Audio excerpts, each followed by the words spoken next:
नमस्कार विद्यार्थी मित्रांनो, आज आपण लोकप्रशासन या विभागातील 7वा टॉपिक बघणार आहे. टॉपिकचं नाव आहे लोकप्रशासन.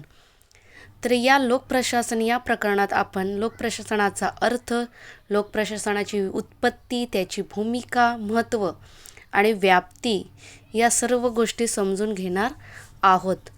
तर भारतातील प्रशासकीय व्यवस्था आहे, त्या भारतातील पूर्ण प्रशासकीय व्यवस्थेचा अभ्यास आपण या लोकप्रशासन या टॉपिकमध्ये करणार आहे. तर या टॉपिकच्या सुरुवातीला किंवा या टॉपिकची सुरुवात करताना आपण काही प्रश्नांच्यापासून सुरुवात करूया. तर आपण जेव्हा राज्यशास्त्र या विषयाचा अभ्यास करतो, तर राज्यशास्त्र या विषयामध्ये आपण कशाचा अभ्यास करतो? तर राज्यशास्त्र या विषयामध्ये आपण राज्य आणि शासन यांचा अभ्यास करतो. राज्य म्हणजे काय? तर देश, म्हणजे देश आणि देशातील शासन संस्था यांचा आपण अभ्यास करत असतो. मग ती स्थानिक पातळीवरची असेल, राज्य असेल, राष्ट्रीय असेल किंवा आंतरराष्ट्रीय पातळी. तर यांच्या असणाऱ्या सर्व घडामोडींचा अभ्यास आपण राज्यशास्त्र या टॉपिकमध्ये करत असतो. त्याचबरोबर प्रशासन म्हणजे काय किंवा खाजगी प्रशासन आणि सार्वजनिक प्रशासन याच्यामध्ये काय फरक आहे? तर समाज स्वतःचे प्रशासन कसे करते हे आपण या प्रशासन किंवा लोकप्रशासन या टॉपिकमध्ये बघणार आहे. आणि लोकप्रशासन हा एक राज्यशास्त्राचाच भाग म्हणून ओळखला जातो आणि त्यालाच आपण कृतिशील शासन असं पण म्हणू शकतो. आणि लोकप्रशासनामध्ये कृतिशील शासनावरच जास्त भर दिला जातो. म्हणजेच काय? तर लोकशाही पद्धतीने घेतलेले जे निर्णय असतात, देशामध्ये ज्या देशामध्ये लोकशाही आहे त्या देशामध्ये लोकशाही पद्धतीने निर्णय घेतले जातात. तर या लोकशाही पद्धतीने घेतलेल्या निर्णयाची अंमलबजावणी करणे गरजेचे असते. आणि हेच निर्णय जे असतात तर त्याची अंमलबजावणी करण्याचं काम हे देशामध्ये असणारे शासनाचं कार्यकारी मंडळ करत असतं. तर थोडक्यातच त्याला लोकप्रशासन असं म्हटलं जातं. तर त्यामध्ये आपण पहिल्यांदा शासन संस्था आहे किंवा देशामध्ये शासन संस्था आहे, तर त्याच्या 3 शाखा आहेत, तर ते आपण प्रथम पाहणार आहे. तर शासन संस्थेचे 3 विभाग केलेले आहे किंवा त्याच्या 3 शाखा निर्माण केलेल्या आहे. तर त्याच्यामध्ये पहिलं येतं कायदेमंडळ. तर भारताचं जे कायदेमंडळ आहे तर त्याला संसद असं बोललं जातं. कायदेमंडळ म्हणजे काय?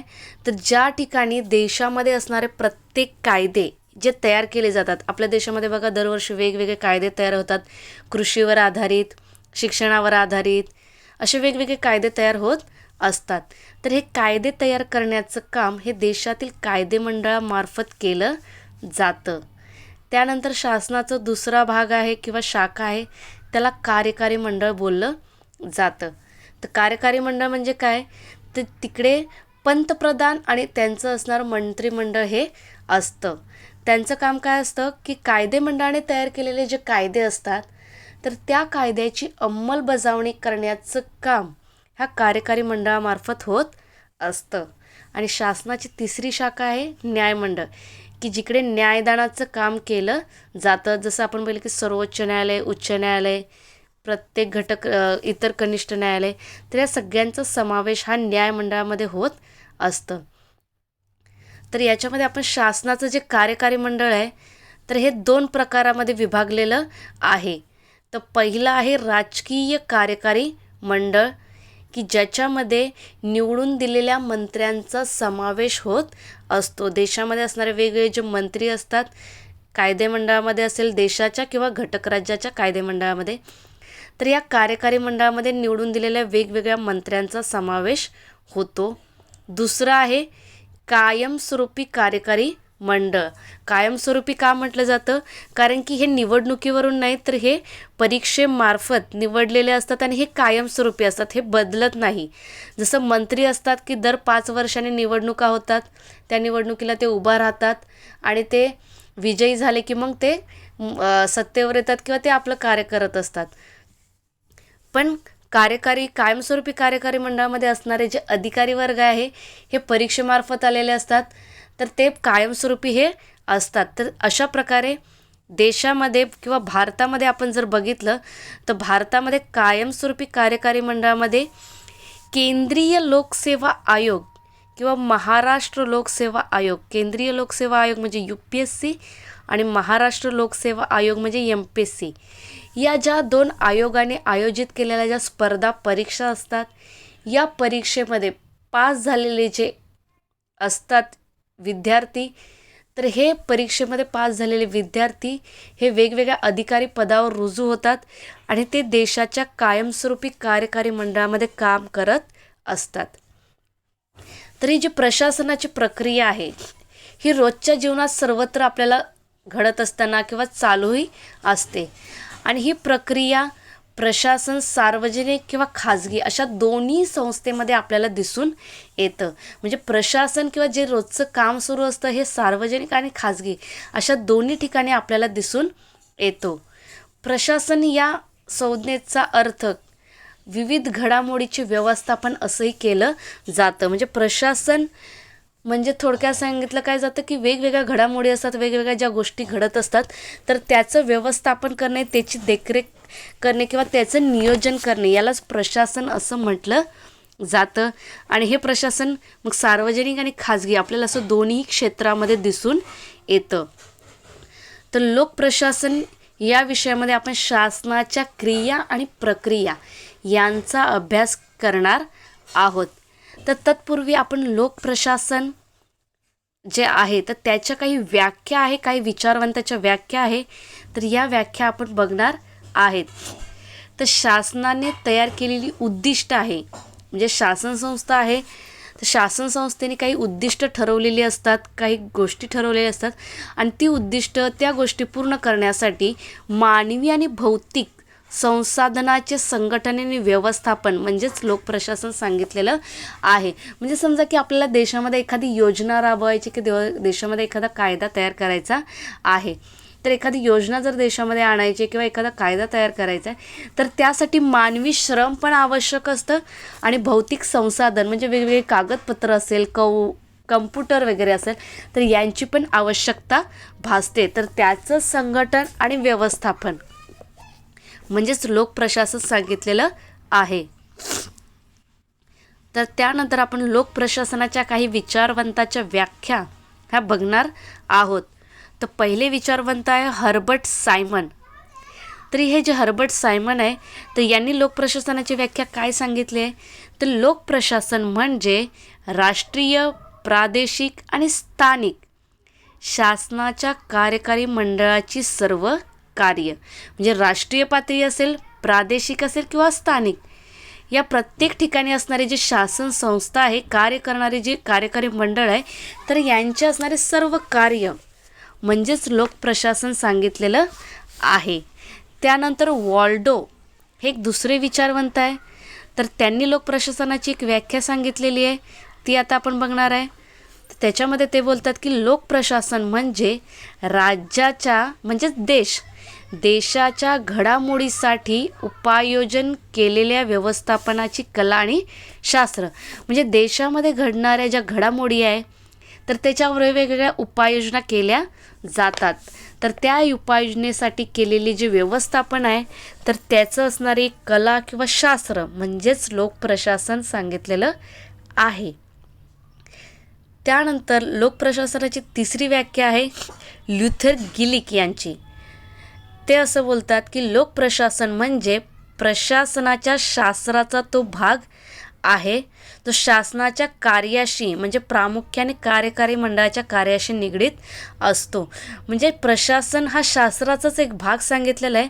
जो जे शासन संस्था आहे देशाची, तर त्याच्यामध्ये असणारं जे कार्यकारी मंडळ आहे तर या कार्यकारी मंडळाचं असणारं प्रत्येक कार्य आहे तर त्याच्याशी निगडीत कार्यच म्हणजे लोकप्रशासन सांगितलेलं आहे. तर अशा प्रकारे या लोकप्रशासनाच्या काही व्याख्या, काही विचारवंताच्या व्याख्या या आपण पाहिलेल्या आहे. त्यानंतर आपण बघणार आहे की राज्यशास्त्र आणि लोकप्रशासन हे जे दोन उपविषय आहे किंवा राज्यशास्त्रामधले विषय आहे तर यांचा परस्पर काय संबंध आहे, या दोघांमध्ये काय संबंध आहे आपण ते बघणार आहे. तर आपण सामान्यतः बघितलं की राज्यशास्त्र विषय आहे तर याच्यामध्ये कशाचा अभ्यास केला जातो, तर सार्वजनिक धोरण असेल किंवा कायदे देशामध्ये कशा प्रकारे तयार केले जातात, तर याच्यामध्ये आपण राज्यशास्त्राचा अभ्यास करत असतो. तर त्याच्यामध्ये अजून आपण काय बघतो की राजकीय पक्ष, देशामध्ये वेगवेगळे असणारे पक्ष, त्या पक्षांची कार्य, वेगवेगळ्या निवडणुका ते आपण बघतो. त्यानंतर इतर संघटना असतात, इतर शासकीय संघटना असतं, तर याचा आपण राज्यशास्त्रात अभ्यास करत असतो. त्यानंतर संसद असेल, ज्याला आपण कायदेमंडळ बोलतो. त्यानंतर देशामध्ये असणारे निवडणूक आयोग, तर याचा सगळ्यांचा अभ्यास आपण राज्यशास्त्र या विषयामध्ये करत असतो. आणि लोकप्रशासनाचं काम काय आहे, तर लोकप्रशासन या सार्वजनिक धोरणांची आणि कायद्यांची अंमलबजावणी करत असतं. तर शासनाला लोकप्रशासनामध्ये किंवा शासन संस्थेला वेगवेगळे कार्य करावे लागतात. वेगवेगळी कार्य म्हणजे काही त्यांची कामे आहेत किंवा कार्य करावी लागतात की जे कायदा सुव्यवस्था राखणे, शिक्षणाची तरतूद करणे, सार्वजनिक आरोग्य राखणे, कृषी क्षेत्राला उत्तेजन देणे, सार्वजनिक सुरक्षितता राखणे, सामाजिक कल्याण करणे, स्वच्छता, दळणवळणाची सुविधा इत्यादी प्रत्येक कार्य हे विशेष कार्य म्हणून ओळखले जातात. आणि त्यासाठी विशेष अशा तज्ज्ञांची आवश्यकता असते. प्रत्येक क्षेत्रातील वेगवेगळ्या तज्ज्ञांची आवश्यकता असते. उदाहरणार्थ आपण बघितलं की सार्वजनिक आरोग्यासाठी कोणाची आवश्यकता असते, तर डॉक्टर. आपण बघितलं की आत्ताच्या काळामध्ये सार्वजनिक आरोग्याचं मोठी गरज निर्माण झालेली आहे. सार्वजनिक आरोग्याच्या बाबतीत प्रत्येक देशामध्ये अडचणी निर्माण झालेल्या आहे. कोरोनासारखा आजार आहे किंवा कोरोनासारखं आजारामुळे प्रत्येक देशाचं सार्वजनिक आरोग्य आहे ते धोक्यात आलेलं आहे. तर देशामध्ये सार्वजनिक आरोग्य राखण्यासाठी देशामधील असणारे डॉक्टर आहे हे कार्य करत असतात. तर ते कार्य कसे करतात, तर आपल्याला बघा कोरोना आजार होऊ नये किंवा कोविड-19 हा आजार होऊ नये, तर यासाठी आपल्याला वेगवेगळ्या उपाययोजना सांगत असतात. सोशल डिस्टन्सिंग असेल, मास्कचा वापर करा, सॅनिटायझरचा वापर करा, किंवा हा आजार झाल्यानंतर आपण कशा प्रकारे काळजी घ्यायची, तर हे सगळं आपल्याला डॉक्टर सांगत असतात. कारण की डॉक्टर हे त्या क्षेत्रातील तज्ज्ञ आहे. त्यांना ह्या आजाराबद्दल चांगल्या प्रकारे माहिती असतं आणि त्या आजाराबद्दल आपण कशा प्रकारे काळजी घ्यावी हे त्यासाठी आपल्याला मार्गदर्शन करत असतात. त्यानंतर आपण बघितले की देशामध्ये असणारा कायदा आणि सुव्यवस्था राखणे. कायदा सुव्यवस्था म्हणजे काय, तर देशामध्ये गुन्हेगारीचं प्रमाण वाढू नये, देशामधील कायदा म्हणजे लोकांनी कायद्याचं पालन करावे की देशामध्ये सुव्यवस्था म्हणजे देशाची व्यवस्था पण चांगल्या पद्धतीनं राहावं.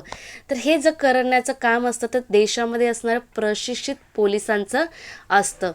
म्हणजे हे पोलीस असतात की यांची निवड काय होते की परीक्षेमार्फत केली जाते. तर अशा प्रकारे शासन जेव्हा कार्याचे प्रशासन स्वतः करतं किंवा प्रशासकीय किंवा शासकीय संस्थेमार्फत करतं, तेव्हा ते कार्य लोकप्रशासनामध्ये समाविष्ट होत असतं. म्हणजे याच्यामध्ये शासनाचं जे कार्य आहे जे ते स्वतः करतं किंवा शासकीय संस्था वेगवेगळ्या संस्था असतात त्याच्यामार्फत ते करत असतात, ज्या शासनाच्या असतात, तर तेव्हा त्याला लोकप्रशासन असं म्हटलं जातं. तर या शासनाच्या संस्थेमध्ये कोणाकोणाचा सहभाग होतो किंवा सरकारी संस्थेमध्ये, तर आपण पाहिलं की प्रत्येक जिल्ह्यामध्ये असणारा जिल्हा अधिकारी असेल, त्यानंतर पंचायती किंवा तालुक्याच्या ठिकाणी असणारा तहसीलदार असेल, गट विकास अधिकारी असेल, देशामधील प्रत्येक ठिकाणी असणारे वेगवेगळे पोलीस अधिकारी असेल, आपल्या गावामध्ये असणारे अंगणवाडी कर्मचारी का सेविका असेल, तर यांचा सगळ्यांचा समावेश हा लोकप्रशासनामध्ये होत असतो.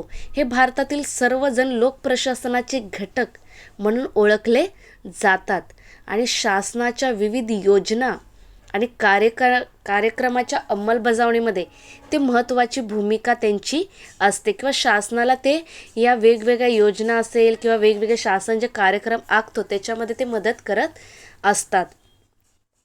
आणि जेव्हा वरील सर्व हे जे कार्य असतं खाजगी संस्था किंवा अशासकीय संस्थेमार्फत जेव्हा ते पूर्ण केलं जातं, तर त्याला खाजगी प्रशासन किंवा व्यावसायिक प्रशासन असं म्हटलं जातं. तर अशा प्रकारे लोकप्रशासन आणि राज्यशास्त्र याच्यातील फरक हा सांगितला जातो. त्यानंतर आपण बघणार आहे की लोकप्रशासन आहे, तर या लोकप्रशासनामध्ये काही गोष्टी किंवा काही बाबी आहे की यांचा समावेश केला जातो. तर लोकप्रशासनाबद्दल पहिली बाब आहे शासनाचे कार्य.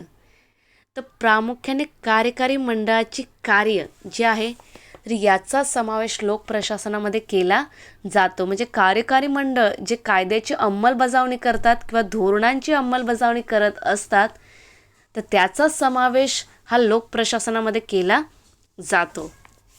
त्यानंतर दुसरं सांगितले सार्वजनिक घडामोडी आणि कार्याचे व्यवस्थापन. रोजच्या जीवनामध्ये किंवा सार्वजनिक जीवनामध्ये वेगवेगळ्या घडामोडी वेगवेगळ्या गोष्टी घडत असतात. वेगवेगळी कार्य हे शासन संस्थेला करावी लागत असतात. तर त्या सार्वजनिक घडामोडी आहे किंवा त्यांचं केलेलं व्यवस्थापन किंवा त्यांचं केलेलं नियोजन तर यांचा सगळ्यांचा समावेश हा लोकप्रशासनामध्ये केला जातो. त्यानंतर तिसरं सांगितले लोककल्याण किंवा सार्वजनिक हित. तर लोकप्रशासनामध्ये सर्वात महत्त्वाचं असतं लोकांचं कल्याण, देशामधील असण्याचं जनतेचं कल्याण किंवा देशामधील असणाऱ्या जनतेचं हित. तर हे सगळं लोकप्रशासनामध्ये समाविष्ट होत असतं. देशामधील जनतेचं कल्याण करणे, त्यांचं हित वगैरे हे सर्वात महत्त्वाचं लोकप्रशासनाचं कार्य हे सांगितलं जातं. उरलेला भाग आहे आपण तो बघणार आहे उद्याच्या लेक्चरला.